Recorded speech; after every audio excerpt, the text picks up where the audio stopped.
Welcome to the 5th day of NEP PDP program. Today we have had 4 days of session, and I hope it has been more of understanding than learning for all of you. हम लोग का भरसक प्रयत्न है कि आप लोग इसको NEP 2020 के अलग अलग पहलुओं को अच्छे से समझ पाएँ और आपस में हम डिस्कशन करके इसको अच्छे तरीके से अपनाएं। आज का session today we have with us doctor Madhu Parhar, professor स्ट्राइब. She will be speaking on NEP 2020 technology enabled learning. We are very fortunate to have Professor Parhar taking up this session because she is most sought after teacher as far as training of teachers is concerned. In fact, in IGNOU, I think no training is complete till she takes one session. She specializes in educational technology and open and distance learning. So, colleagues, आप लोग बहुत ध्यान से ma'am की सुनिएगा और जो भी प्रश्न होगा चैट बॉक्स में डालिएगा. Welcome professor Parhar for this session, and I hope it will be great learning for all our fellow colleagues. Namaste and good afternoon to each one of you, our fellow teacher colleagues who are attending this 6-day program, online program on National Education Policy 2020. हम आशा करते हैं कि पिछले 4 दिनों में आपने जो live sessions देखे वो बहुत ही महत्वपूर्ण थे और आपको उसका फ़ायदा हुआ. आज का जो सेशन है, today's this live conferencing is on technology enabled learning. What the NEP says, NEP 2020 says about the technology enabled learning, or we can say technology integrated education.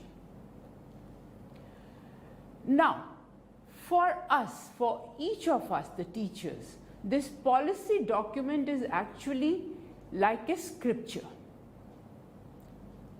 हम सब आशा करते हैं कि आप सब ने ये 62 पेजेस, 62 पेजेस हैं इस पॉलिसी डॉक्यूमेंट में, वो आप सब ने अब तक पढ़े होंगे.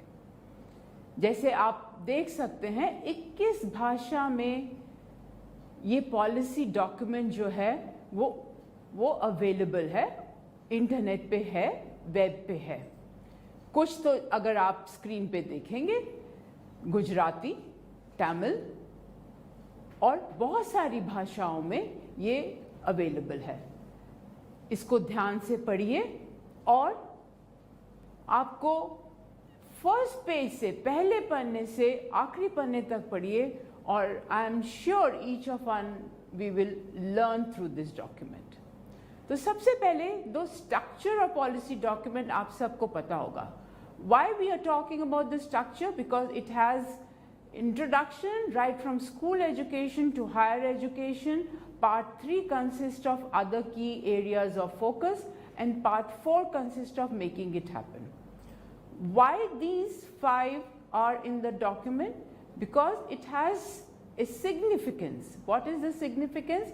That it is interstructural linkages हैं. Unless and until, आशा करते हैं कि आप सब ने, बिकॉज ये programme is on higher education, पर हम आशा करते हैं कि आपने स्कूल एजुकेशन को भी पढ़ा होगा और जो अदर की एरियाज और making it happen, that is the implementation part of it, उसको भी आप लोगों ने सबने पढ़ा होगा. Now, because the focus of this program is on higher education, so page 33 of the policy document, जहाँ से हायर एजुकेशन वाला सेक्शन शुरू होता है, the first line it is written, higher education must form the basis for knowledge creation and innovation. That's the most important crux of what the policy document talks about. कि higher education जो है वो किसके ऊपर based है, किस लिए है? For knowledge creation, new knowledge creation and doing innovative work or innovation in higher education. उसी पेज पे 33 page number of the document there are certain problems given. We will not get into the detail because हम कह रहे हैं और हम आशा करते हैं कि आपने ये डॉक्यूमेंट अब तक पढ़ लिया है। तो उसमें कुछ पॉइंट्स लिखे हैं कि what are the problems faced by the higher education system in India. We will not get into the detail. All of us, we are aware, and the policy document is also aware. The policy also says that what are the problems involved in higher education. However, page 34 of this document says that this policy, it envisions a complete overall and re-energizing of the higher education. मतलब policy document जिन्होंने बनाया, सरकार, ये सब problems जानते हैं, पर वो उनका पूर्ण विश्वास है, दे एनविजन कि हायर एजुकेशन को ओवरऑल की आवश्यकता है, इसको री एनर्जाइज करने की ज़रूरत है. That is the point which has been given on page 34. Now, on the same page, policy document में, पॉलिसी विजन में कुछ की कंपोनेंट्स दिखे हैं which are called as the key changes to the current system. मतलब क्या changes किए जा सकते हैं हायर एजुकेशन में. Point number A to point number I है पॉलिसी डॉक्यूमेंट में, पर जो पॉइंट नंबर आई है, लास्ट पॉइंट जो है, हम उसको एम्फसाइज करेंगे आज के इस प्रेजेंटेशन में, which is online education and open and distance learning. Part 3 of this document, which is titled as other key areas of focus, उसमें भी point number 23, which is given on page 50, it talks about technology use and integration. क्यों हमने पहले कहा कि हमको जो policy document पढ़ना है वो right from part 1 to point 2 to 3 and 4 को हमको पढ़ना है, because there are interstructural linkages. For example, जो part 3 है उसमें जो टेक्नोलॉजी की बात की है, इंटीग्रेशन ऑफ टेक्नोलॉजी की बात की है, वो खाली हायर एजुकेशन की नहीं है. It has talked about school education also. So that's why part 3, which is a separate part of the document, it talks about technology and how do we integrate. बहुत ही interesting pages हैं of all technology के, must read carefully in your own language and you will understand कि कौन सी technology की बात कर रहे हैं. बहुत एक important शब्द इस्तेमाल हुआ है, डिसरप्टिव टेक्नोलॉजी. बहुत हमारे कोलीग्स जो पिछले 3 दिन से हमारे साथ लाइव जुड़े हुए हैं, उन्होंने डिसरप्टिव टेक्नोलॉजी के बारे में बात की. AI, artificial intelligence, VR, virtual reality, gamification and so on. So all these 3 parts जो हैं या components जो हैं, key areas जो हैं, इसमें emphasize किए हैं. Again, page 59 में क्या कहा गया है? So this is important part which the document has talked. कि what should be the key initiatives taken by higher education institutions to upgrade technology, to enhance technology, to integrate technology into our system in higher education. Points we should conduct, what should be the initiatives? Point 1, pilot studies for online education. Second, digital infrastructure के ऊपर ध्यान देना चाहिए. Third, online teaching platforms and tools. Next point, content creation and digital repository. Addressing the digital divide, virtual labs, capacity building of teachers, online assessment and examination, blended learning models, and lastly, laying down of standards. So let us see what each point, how it is described and how it should be implemented. This is very important. Policy तो बन गया, ये हम सब teachers का, weather university teachers और college teachers, ये हम सब का कर्तव्य बन जाता है कि हम उसको कैसे इम्प्लीमेंट करें. Each one of us should implement these policies, these key initiatives, especially which are related to the technology in our higher education institutions. So the first key initiative which the policy talks about is that we should conduct pilot studies for online education. हम सबको मालूम है Covid आया, हम सब ने online classes लेनी शुरू कर दी, चाहे वो यूनिवर्सिटी टीचर्स थे, चाहे वो कॉलेज टीचर्स थे. पहले नहीं होता था क्या कोविड से पहले ऑनलाइन क्लासेस? बिल्कुल होता था. पर suddenly after the Covid when there was a complete lockdown, तो हम सब ने ऑनलाइन पढ़ाना शुरू किया. पॉलिसी डॉक्यूमेंट क्या कहता है कि we need to now do some studies, research करना पड़ेगा कि क्या ये ऑनलाइन क्लासेस इम्पैक्ट था, इफेक्टिव थी कि नहीं थी. डॉक्यूमेंट में कहा गया है कि institutions like NIOS, IGNOU, CIET and others, उसमें लिखा हुआ एक शब्द etcetera, should conduct these pilot studies. So it's not that we the teachers cannot do the research. हम सब के पास, whether we are college teachers or we are higher university teachers, हम सब के पास एटलीस्ट 2020 मार्च के बाद बहुत डेटा है ऑनलाइन क्लासेस कंडक्ट करने का. हमको उस डेटा से हमको we do small studies, we do it in our institution, वहाँ से we can go to collective institutions in our district, वहाँ से we can go and do studies in our own state. What will happen? The results of these pilot studies can be communicated to the public, not only to the public, to the government, so that we are continuously improving upon our online classes. बहुत ज़रूरी है. और पिछले 2 सालों में, अब तो खैर खुल गया है, फेस टू फेस आ गया है, बट स्टिल बहुत सारी यूनिवर्सिटीज़, बहुत सारे कॉलेजेस अब भी ऑनलाइन क्लासेस कंडक्ट कर रहे हैं.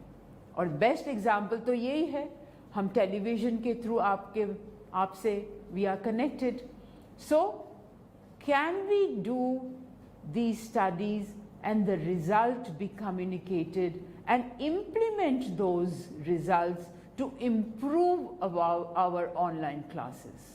So that was the first initiative which policy document has talked about. Second initiative जो policy में कहा गया है is the digital infrastructure. कैसे improve किया जाए? हमारी यूनिवर्सिटीज़ में, कॉलेजेस में we have water facility, we have toilet facilities, we have classrooms, but digital infrastructure की अभी भी बहुत ज़रूरत है. स्पेशली कॉलेजेस जो रूरल एरियाज़ में हैं, यूनिवर्सिटीज़ कई जो अर्बन एरियाज़ में हैं, उनके पास है साधन हैं. क्लासरूम में प्रोजेक्टर हो भी सकता है, नहीं भी हो सकता, बट सरकार ने इस पॉलिसी डॉक्यूमेंट में क्लियरली कहा गया है that all institutions need to invest in creation of open public digital infrastructure.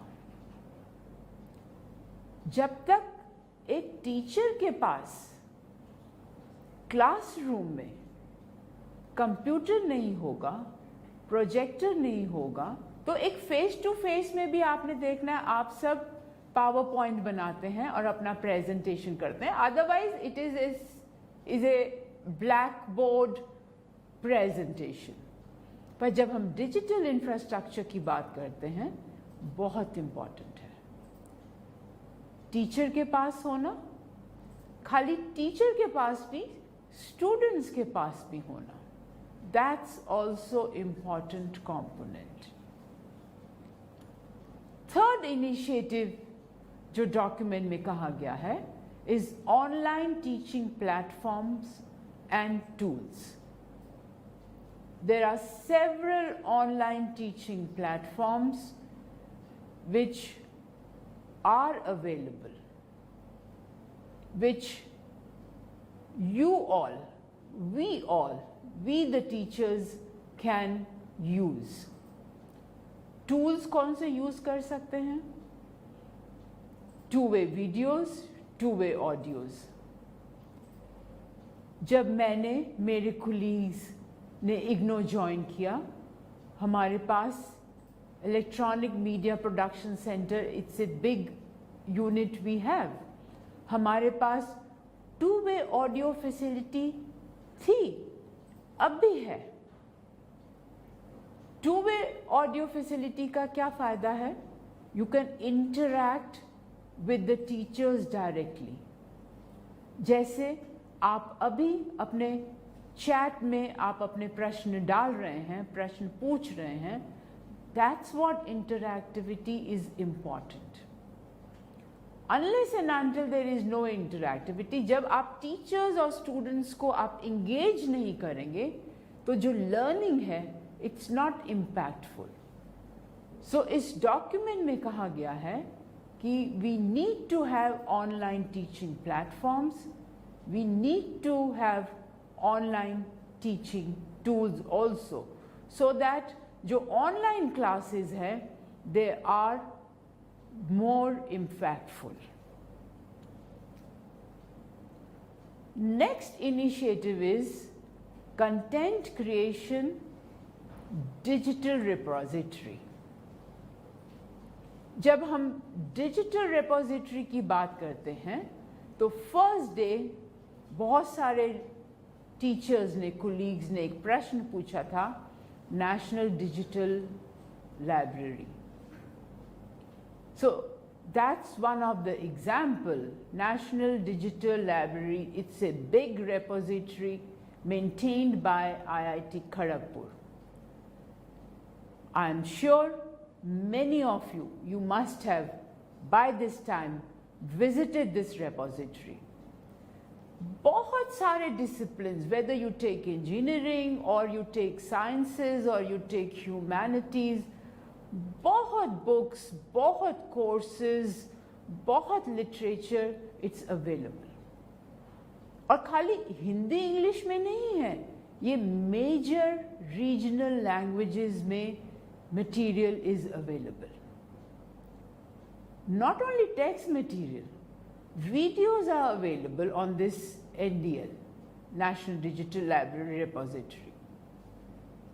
तो इनिशिएटिव जो पॉलिसी डॉक्यूमेंट में कहा गया है कि टीचर्स को अपना कंटेंट भी खुद क्रिएट करना है और वो इस रेपोजिटरी में अपलोड कर सकते हैं, चाहे कोई भी हो, चाहे इंस्टीट्यूशनल रेपोजिटरी हो, यूनिवर्सिटीज कैन क्रिएट देयर।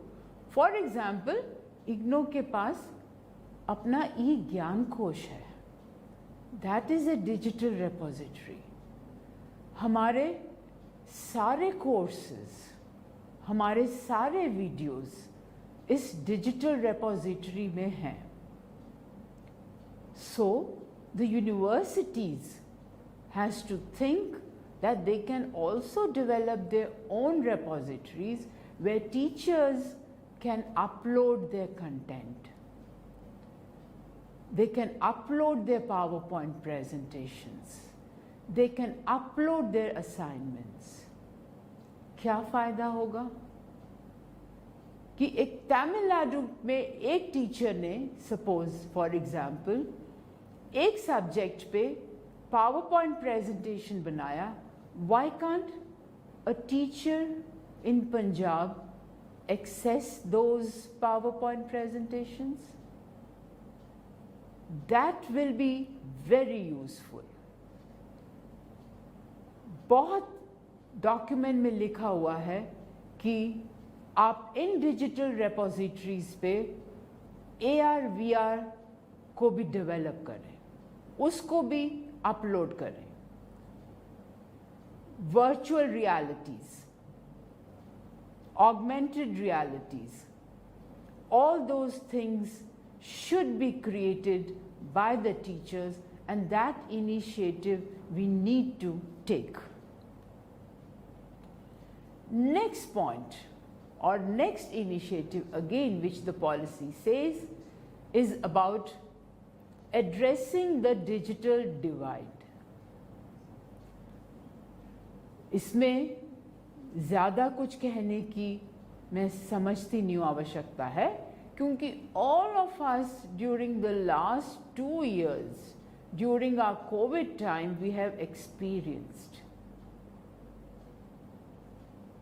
एक परिवार में especially in rural areas एक मोबाइल फ़ोन है, एक मोबाइल फ़ोन था, वहीं पे बच्चों के माँ बाप को भी अपना काम करना था, स्टूडेंट्स को भी अपना ऑनलाइन क्लासेस शुरू हो गई थी तो उसको अपना ऑनलाइन क्लासेस एक्सेस करना था. घर में अगर 3 बच्चे हैं तो तीनों को चाहिए. That's what the digital divide the government realized, each one of us we realized during COVID time, that we need to address that. तो अगर वो नहीं है, सपोज मोबाइल नहीं है, तो हम किस चीज़ का इस्तेमाल कर सकते हैं? टेलीविज़न, स्वयं Prabha, this is the best example जो आप अभी इस टाइम आप हमारे साथ जुड़े हुए हैं. Radio, very good example. Community radios, Bharat सरकार ने कुछ 500 प्लस कम्युनिटी रेडियोज़ हैं इस टाइम जो रूरल एरियाज़ में 20 किलोमीटर के रेडियस में आप पहुंच सकते हैं. बहुत काम हुआ during Covid time community radios से. तो these community radios, television, otherwise radio, they can be extensively used for telecast and broadcast. अगर हमारे पास, हम कहते हैं हमारे पास लैपटॉप नहीं है, हमारे पास जो डेस्कटॉप है वो नहीं है, स्टूडेंट्स के पास नहीं है, टीचर्स के पास नहीं है, we know that all of us know government is aware of it. But क्या हम इन मीडिया का भी हम इस्तेमाल कर सकते हैं? Second important point the policy talks about is कि ये जो एजुकेशनल प्रोग्राम्स हैं it should be made available 24/7 in different languages, और वो हो रहा है. That's possible.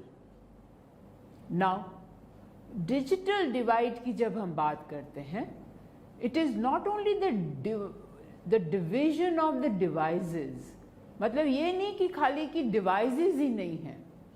There are lot of skill gaps also. Teachers के skill gaps में, अगर मैं आपको अपना ही उदाहरण दूं, तो जब कोविड आ गया, यूनिवर्सिटीज़, बहुत सारे कॉलेजेस हम सब बंद हो गए, क्लासेस फेस टू फेस नहीं हुई.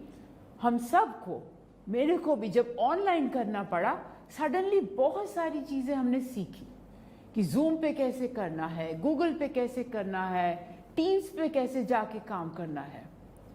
और लेट्स एक्सेप्ट इट, हम बहुत सारे टीचर्स को हमको नहीं आता था, हमने सीखा और हम सब ने सीख लिया। तो क्यों? क्योंकि ज़रूरत थी। तो दैट्स वेरी इंपॉर्टेंट कि वो स्किल डिवाइड है। अनदर इम्पॉर्टेंट पॉइंट जो मैं यहाँ पे कहना चाहूँगी, and I am sure all of you will agree to it, is the attitudinal divide. Covid से पहले बहुत सारे, not only teachers, even the people who were at the leadership or other positions, हम सब ने ऑनलाइन एक्सेप्ट ही नहीं किया। ऐसा तो है नहीं कि ऑनलाइन कोविड पे ही शुरू हुआ, बहुत पहले शुरू हो गया था। डिजिटल इंटीग्रेशन बहुत पहले शुरू हो गया था। स्वयं तो कोविड से पहले आ गया था।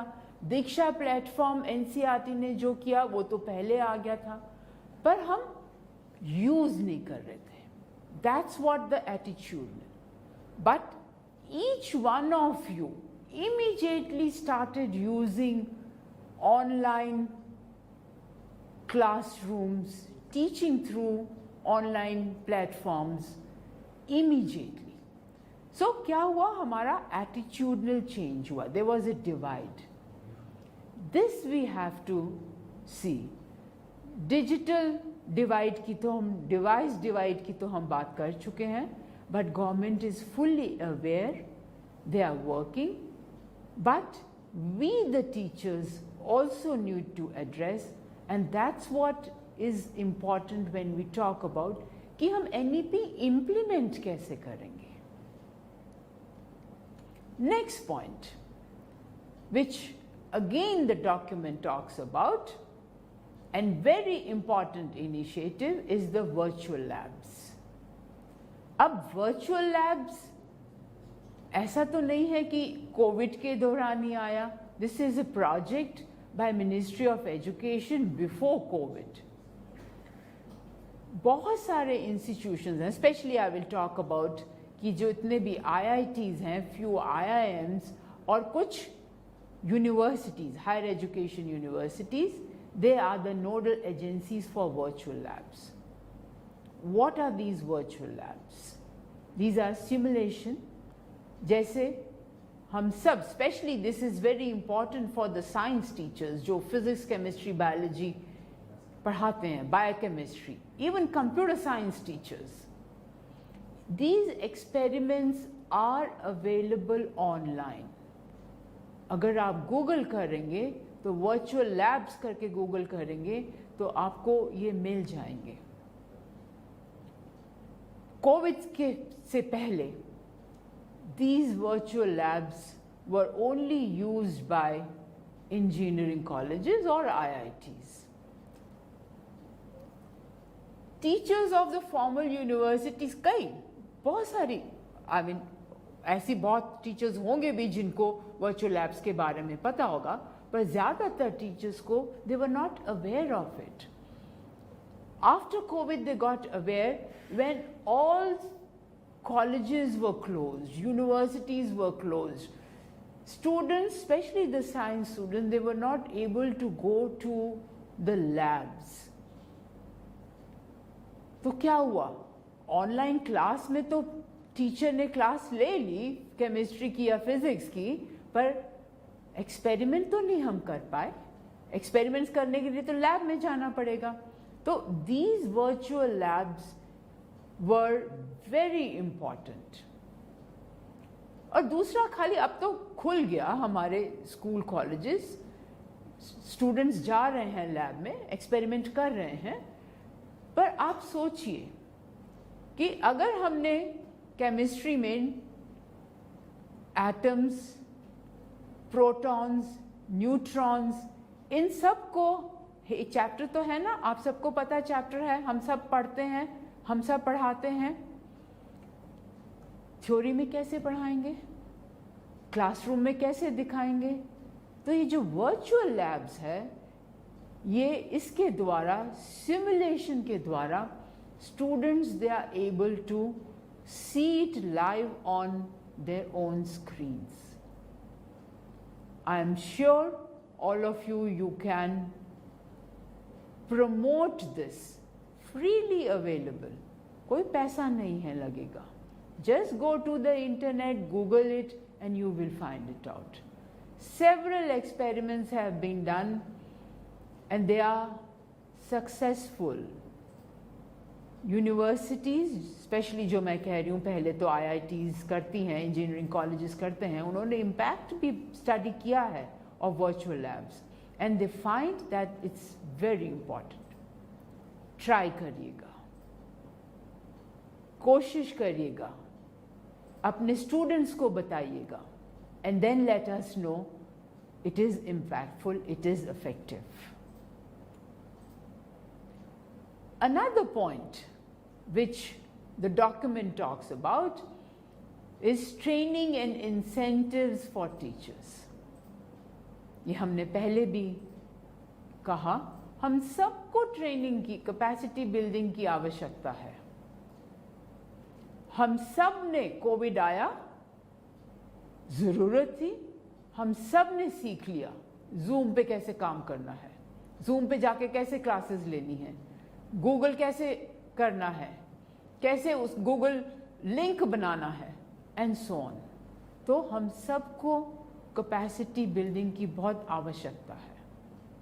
अब भी मेरा मानना है, फॉर एग्जाम्पल गूगल में व्हाइट बोर्ड यूज किया, बहुत सारे हमारे कोलीग्स, हमारे फेलो टीचर्स ने किया होगा, पर बहुत सारे टीचर्स ने नहीं किया, है ना. बैक एंड पे अटेंडेंस कैसे लेनी है, कितने टीचर्स अटेंड कर रहे हैं, नहीं कर रहे, चैट में कैसे कौन आंसर देगा, कैसे देंगे, उसका बैकअप कैसे रखना है, इन सब की टीचर ट्रेनिंग हम सबको आवश्यकता है. कई बार तो हम अपने आप सीख लेते हैं. Self learning is very important and specially as adults all of us we learn on our own. और जो यंगर टीचर्स हैं, एज में जो मैं हम कह रही हूँ, वो तो क्योंकि दे आर डिजिटल नेटिव्स, उनको तो कंप्यूटर चलाना, मोबाइल फ़ोन चलाना और ये सब बहुत जल्दी जल्दी आता है. So they are learning on their own. But there are few teachers, कुछ कोलीग्स हैं हमारे, उनको इन सब ट्रेनिंग की आवश्यकता है.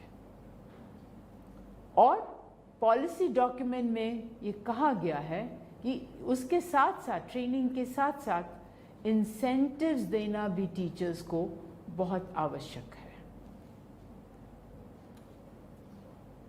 Next point, online assessment and examinations.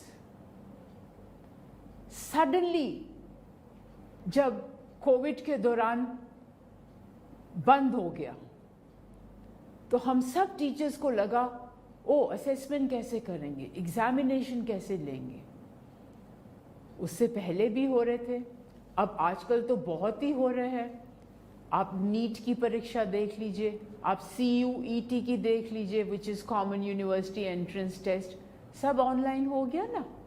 Online assessment भी हम लोग कर रहे हैं, एग्जामिनेशन भी हो रहा है.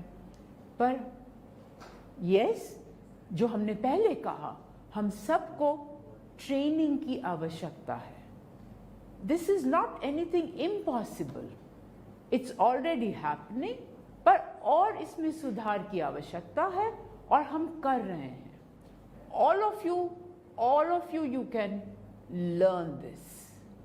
ईच टीचर, आई थिंक आने वाला जो फ्यूचर है, each one of us we have to learn.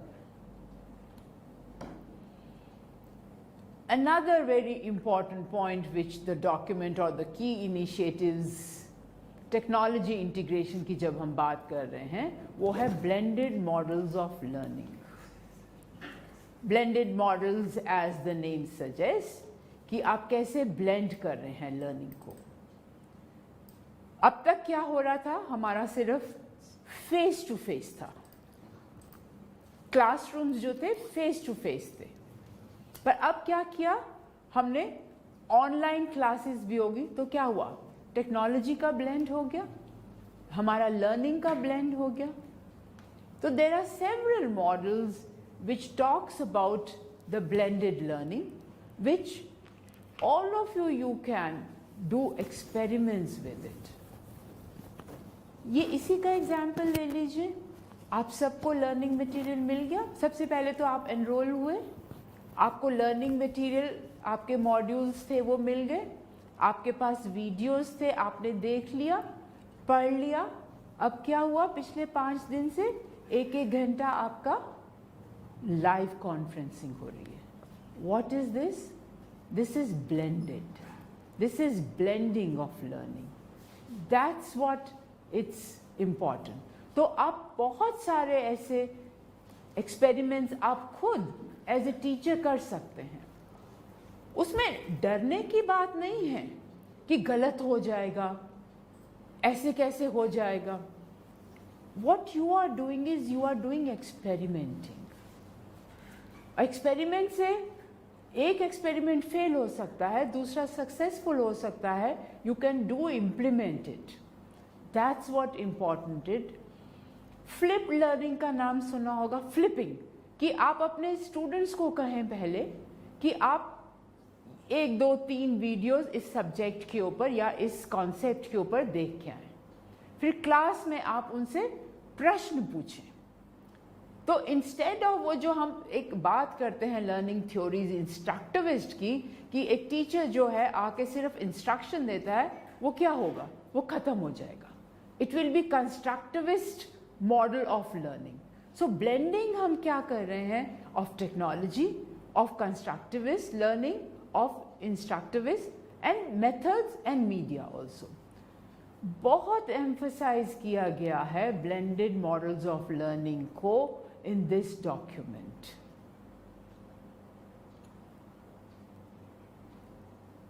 Last जो पॉइंट, इनिशिएटिव जो कहा गया है in this document is laying down the standards.